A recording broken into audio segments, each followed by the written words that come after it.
welcome, Mr. Secretary. You're a great friend, and we appreciate it, and we respect it. And I want to commend you wholeheartedly on behalf of the people of Israel for your moral clarity, for your incredible speeches, especially the one in the Senate, which gave the clear picture and the real truth as to the fate of the hostages, as to the tragedy that has befallen on our people, and of course as to the inherent right of the Israelis to defend themselves. And we are hearing from the outside the demonstration of the families.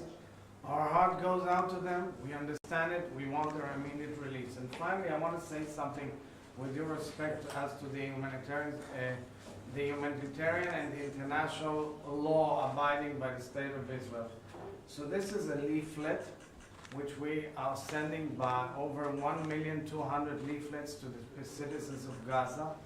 We've carried out 6 million text messages and 4 million phone calls to the citizens of Gaza according to the rules of international law, where we alerted the citizens in advance, including before the Jabalia attack.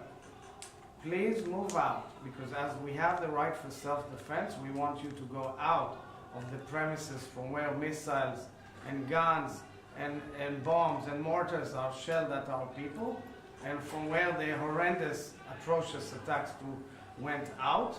So you move out so we can go in according to international law and defend our people.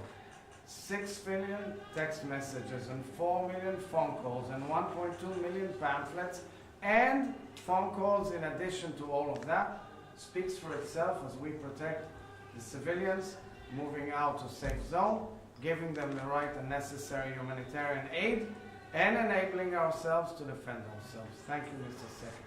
Well, thank you, Mr. President. And it's always good to be back in Israel. These are difficult days, but we're here as we've been and as we will remain in solidarity with Israel. We stand strongly for the proposition that Israel has not only the right but the obligation to defend itself and to do everything possible to make sure that this October 7th can never happen again. At the same time, as you've just made clear, how Israel does this matters, and it is very important that when it comes to the protection of civilians who are caught in the crossfire Hamas is making, that everything be done to protect them and to bring assistance to those who so desperately need it. And we're not in any way responsible for what happened on October 7th. So we're working on all of that together, but we have a shared determination, and that determination will not wane. We also are thinking every single moment of our hostages. So many Israelis, Americans, other nationals, and we are determined to do everything that we can to bring them back safely, to bring them back to be with their families and loved ones. Thank you. Thank you. Can we have a handshake?